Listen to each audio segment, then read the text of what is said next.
음성을 내가 들으니 사랑한단 말일세.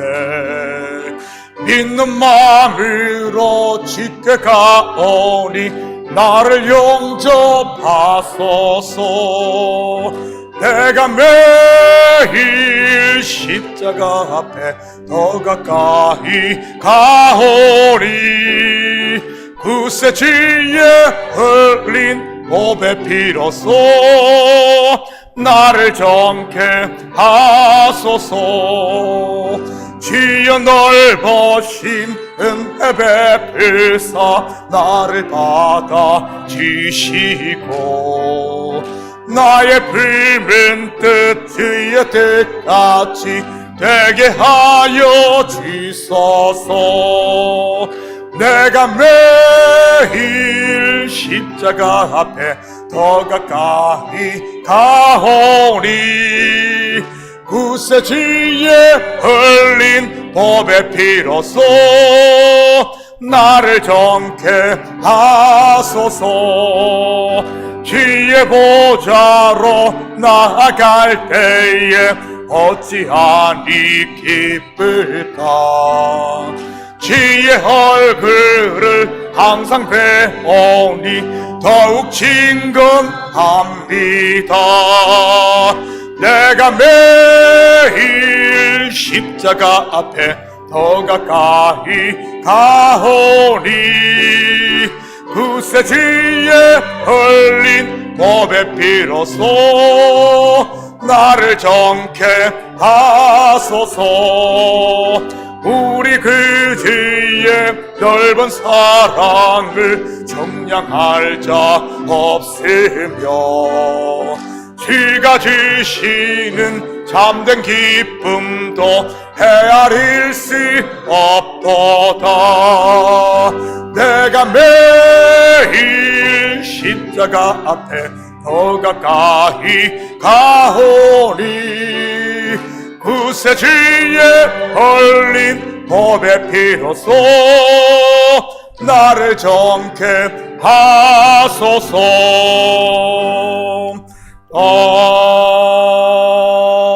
아멘. 찬송 542장입니다.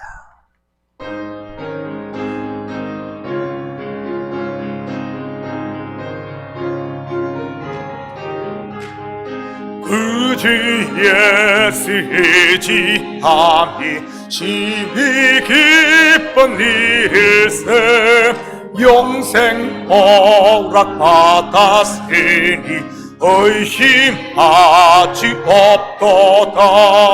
예수 믿는 것은 받은 종금 많도다.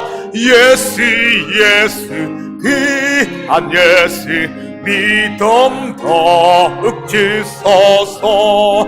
그 주 예수의 지함이 심히 기쁜 일일세. 주를 믿는 나의 마음 그의 피에 적시네. 예수 믿는 것은 받은 종금 많도다. 예수 귀한 예수 믿음 더욱 주소서.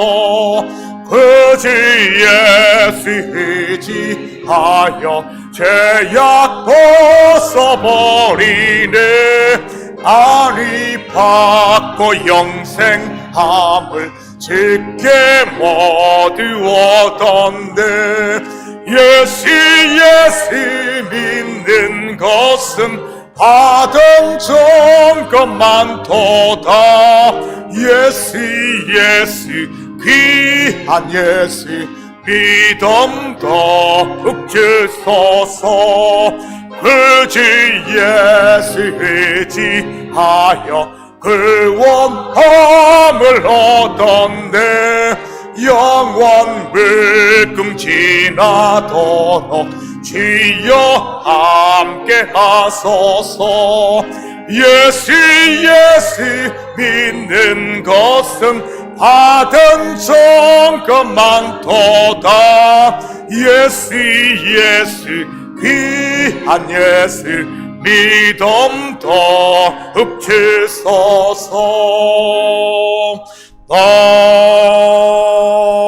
아멘. 자, 오늘 이 새벽에 하나님께서 우리에게 주시는 하나님 말씀은 레위기 5장 14절에서 6장 7절까지 말씀입니다. 저와 여러분이 한 절씩 나누어서 교독합니다. 여호와께서 모세에게 말씀하여 이르시되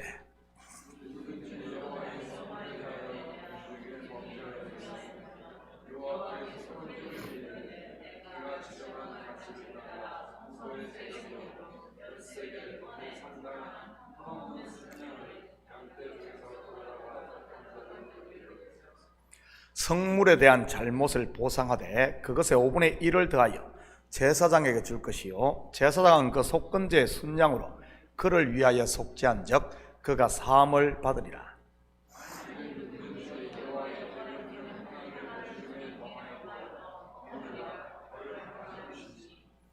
그는 내가 지정한 가치대로 양떼 중 흠없는 순양을 속건제물로 제사장에로 가져갈 것이요 제사장은 그가 부지 중에 범죄한 허물을 위하여 속죄한즉 그가 사함을 받으리라.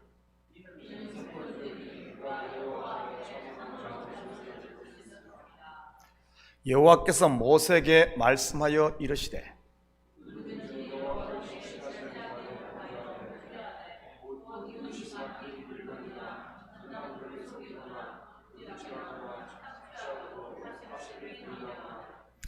남의 이런 물건을 줍고도 사실을 부인하여 거짓 맹세하는 등 사람이 이 모든 일 중에 하나라도 행하여 범죄하며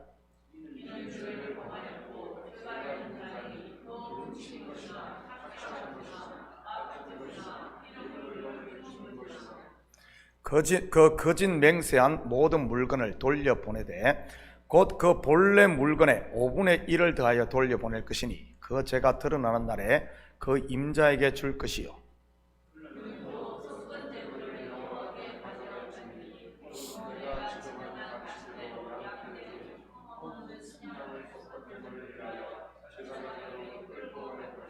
함께 읽겠습니다. 제사장은 여호와 앞에서 그를 위하여 속죄한즉 그는 무슨 허물이든지 사함을 받으리라. 아멘. 좋은 아침입니다. 오늘 본문은 속건제에 대한 규례입니다. 많은 분들이 번제나 소제 그리고 화목제나 속죄제에 대해서는 잘 아는 것 같습니다. 그런데 속건제에 대해서는 생소하게 생각하는 분들이 많습니다. 실제로 우리가 신앙생활을 하면서 삶 가운데 잘 지켜지지 않는 부분이 이 속건제인 것이고요. 물론 지금은 직접 속건제를 드리진 않지만 그 의미적인 면에서 말입니다. 먼저 속건제라는 말의 히브리어는 아샴인데 범과 또는 배상이라는 뜻입니다. 영어로는 guilt offering이라고 하고요. 이 아샴은 여호와의 성물이나 금령 혹은 이웃에 대하여 부지 중에 해를 끼쳤을 경우에 그 범과를 사함받기 위해 배상의 형식으로 드리는 의무제입니다.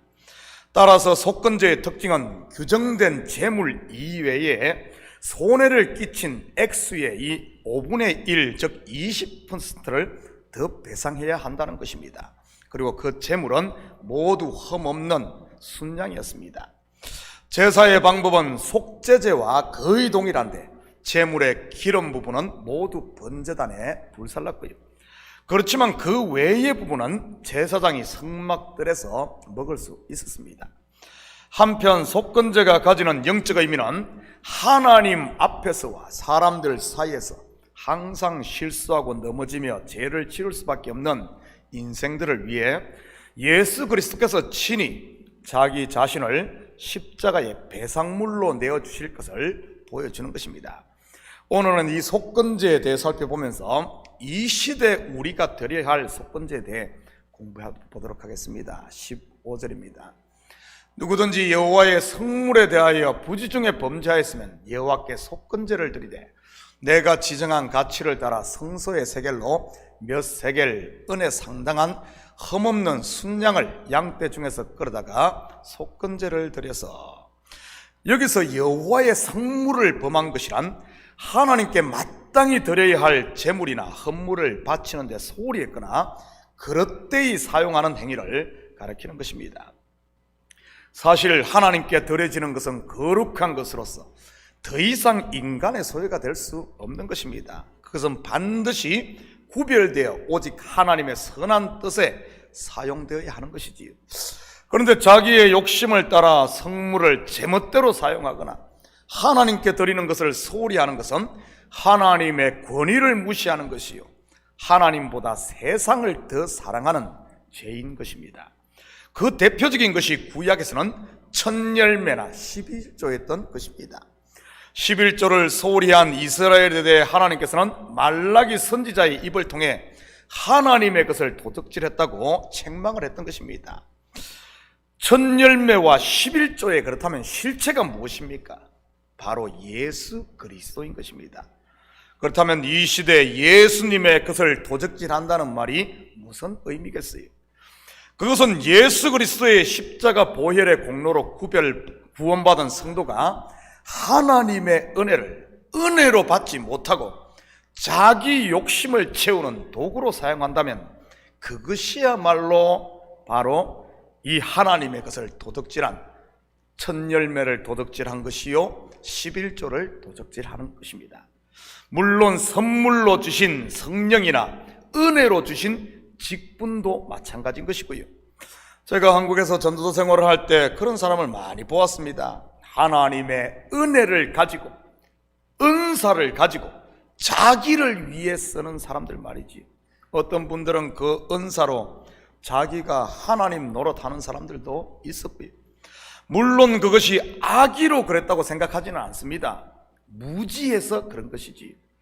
만약 어느 날 나에게 신유의 은사가 나타나고 그러자 사람들이 몰려오고 내 앞에 돈 봉투가 쌓인다고 생각해 보십시오. 자기가 무슨 대단한 사람이 된 것 같지 않겠습니까? 그러다 보니 나중에는 자기도 모르는 사이에 부지 중에 하나님의 자리에 앉아있게 되는 것이지. 그런 자리에 앉아있는 사람에게 하나님께서 계속 은사를 허용할까요? 아닙니다. 은사는 교회의 덕을 세우라고 각 지체에게 나누어 주신 하나님의 선물입니다. 내가 잘나서 그런 것도 아니요, 내 믿음이 다른 사람보다 덕실해서 주어지는 게 은사가 아닙니다. 교회 세우라고, 덕을 세우라고 각 사람에게 다른 은사를 나눠준 겁니다. 여러분, 하나님이 주신 은사를 가지고 교회의 덕을 세우는 게 아니라 오히려 교회를 헐고 자기를 세우고 있다면 어떻게 되겠습니까? 하나님께서 주신 은사를 거두어 가시는 것이지. 그런데 어떡하죠? 많은 사람들이 나를 은사자로 알고 계속 몰려오는데 말입니다. 그냥 돌려보낼 수도 없고, 그러면 그때부터 무엇을 하는 줄 압니까? 신유쇼라고 들어보셨는지 모르겠습니다. 병 고치는 쇼, 귀신 쫓는 쇼, 찬양쇼, 바로 쇼를 하는 겁니다. 정말 그럴듯하게 말이지요. 먼저는 찬양으로 슬슬 흥을 돋구다가 어느 정도 찬양이 무르익으면 그때부터는 박자가 빨라지며 미친 듯이 박수를 치다가 흥분의 도가니를 만들지요. 그렇게 반쯤 정신들을 빼놓고는 암덩어리 빼낸다고 막 상처를 내고 병마를 빼낸다고 막 가래침을 뱉고 귀신 쫀다고 만져서는 안 되는 은밀한 부부의 손을 대고 뒤로 자빠지고 기절시키고 말이지. 저도 이런 데 많이 다녀봤습니다. 일명 퀘스천이 있는 이런 기도원이라는 데 말이지. 물론 기도원이라고 다 그런 것은 아닙니다. 정말 건전하게 기도하며 신앙에 유익이 되는 데도 많습니다. 제가 모셨던 은사 목사님께서 은사가 아주 강하신 기도원 출신이라 은사에 대해서는 꽤 유명했습니다. 그래서 기도원에서 저도 그런 찬양 많이 인도를 했고요. 그때는 기타를 쳤었는데 기타줄 여러 개는 끊어 먹었습니다. 제가 기도할 때 보면 목소리가 기도원 부흥 강사 목소리 같지 않습니까? 처음 은사를 받고 작은 공간을 빌려 기도원을 했던 곳에 가보면 처음에는 참으로 그 은사 활동하시는 분이 겸손하고 정말 훌륭합니다. 믿기지 않을 만큼 정말 능력들이 나타나고요. 그런데 그 다음에 가보면 공간은 넓고 사람은 많아졌는데 성령의 역사가 처음만 못한 것이 느껴집니다. 그 다음에 가보면요, 하나님은 없고 쇼만 남아 있습니다. 이것은 은사도 마찬가지임을 보게 됩니다. 사도 바울이 갈라디아 교회를 향해 하신 너희가 성령으로 시작을 했다가 육신으로 마치겠느냐라고 한 말이 무슨 의미겠습니까? 하나님으로 시작을 해서는 결국 자기로 돌아간다는 그런 말 아니겠어요? 이 또한 하나님의 것을 도적질하는 것이고요. 직분은 어떻습니까? 처음 직분을 받았을 때는 얼마나 감사하게 생각하고 충성합니까? 그것이 서리 집사든 안수 집사든 아니면 권사든 장로든 말이지.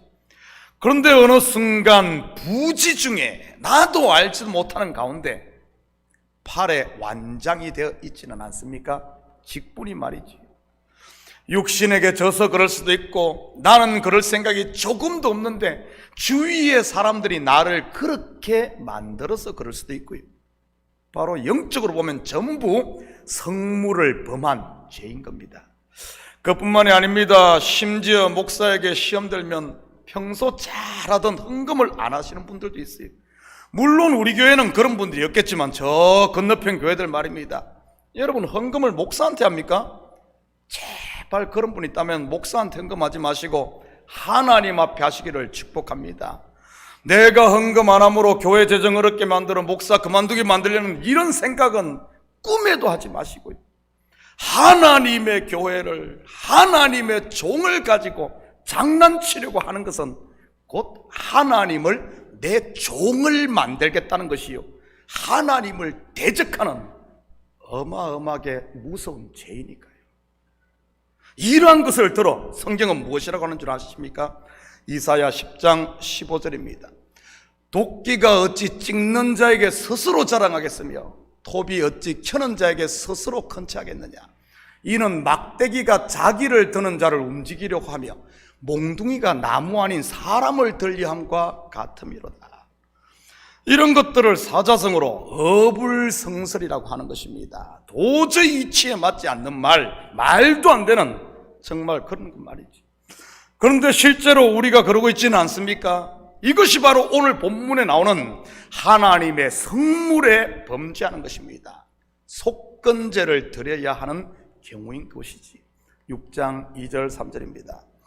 누구든지 여호와께 신실하지 못하여 범죄하되 곧 이웃이 맡긴 물건이나 전당물을 속이거나 도둑질하거나 착취하고도 사실을 부인하거나 남의 이런 물건을 죽고도 사실을 부인하여 거짓 맹세하는 등 사람이 이 모든 일 중에 하나라도 행하여 범죄하면, 성물이 하나님의 것에 대해 범죄한 것이라면 이번에는 이웃에 대해 범죄한 경우입니다. 이런 경우를 요즘 말로 하면 사기치는 것이요, 횡령이요, 절도요, 점유물 이탈 횡령죄인 것이지요. 이럴 때 속건제를 드리는데 순양을 제사장에게 끌고 가 제사를 드립니다. 그런데 여기가 끝이 아닙니다. 제사 드렸으니까 나는 끝, 사함 받았어 끝, 이게 아니라는 말입니다. 5절입니다. 그 거짓 맹세한 모든 물건을 돌려보내되 곧 그 본래 물건에 5분의 1을 더하여 돌려보낼 것이니 그 죄가 드러난 날에 그 임자에게 줄 것이요. 쉽게 말하면 피해를 입힌 금액에다가 20%를 더해서 배상하라는 말입니다. 하나님께 제사를 드리고 그리고 피해를 준 그 사람에게 20%를 더해서 배상하는 거죠. 그런데 우리 성도들의 실제 삶에서 이 속건제, 즉 배상이 제대로 이루어지고 있습니까? 나는 하나님 앞에 회개했으니 내 할 일 다 했다식 아닙니까? 마치 영화 밀양에서 이런 잘못된 기독교 신앙을 꼬집었듯이 말이지. 사람을 죽이고도 나는 하나님 앞에 회개했으니 깨끗하고 자유하다고 하는 이런 식 말입니다. 나만 자유하면 그만인 것일까요? 사랑하는 이를 잃은 사람은 고통 속에 괴로워하고 있는데 말이지. 여러분, 십계명 속에 담긴 하나님의 마음이 무엇입니까? 하나님 사랑, 이웃 사랑인 것입니다. 우리가 믿는 십자가 또한 이 모습을 그려주고 있고요, 하나님과 수직적인 관계와 이웃과의 수평적 관계, 이 두 개가 같이 해결돼야 되는 겁니다. 하나님 앞에 제사를 드리고 배상을 하는데 그냥 배상이 아니라 20%를 더해서, 원금의 20%를 더해서 배상할 때 이것이 끝나는 겁니다. 땅에서 풀릴 때 하늘에서도 풀리는 것입니다. 피에게 20%를 더해 배상하라는 말이 그런 의미인 것이고요, 그러기에 성도는 절대 아니면 말고식으로 무책임한 삶을 살아서는 안 됩니다. 왜냐하면 우리에게는 땅과 하늘이 더 이상 둘이 아닌 십자가 안에서, 예수 안에서 하나 되었기 때문인 것입니다. 사랑하는 성도 여러분, 여러분은 하나님과의 관계에 매임은 없습니까? 혹시 매임이 있다면 지금이 바로 땅의 것을 풀 속건제를 드릴 때인 것입니다. 내 것을 내려놓는 손해보는 삶을 통해 말이지, 그것이 결국은 하늘에 쌓이는 것이고요, 그런 삶을 통해 저는 우리 식구들이 오늘 하루도 하나님 앞에 화통하고 사람들과도 화통한 이런 삶을 통해 하나님께서 우리 성도들을 위해 예비해 놓은 하늘의 복과 땅의 복을 마음껏 누리며 사는 이런 복된 하루 되시기를 예수님의 이름으로 축복합니다. 같이 기도하십시다. 사랑의 아버지 하나님, 참으로 감사를 드립니다. 맞습니다. 이 속건제 속에 하늘과 땅의 아버지는 하나됨의 비밀이 들어있는 것을 보게 됩니다.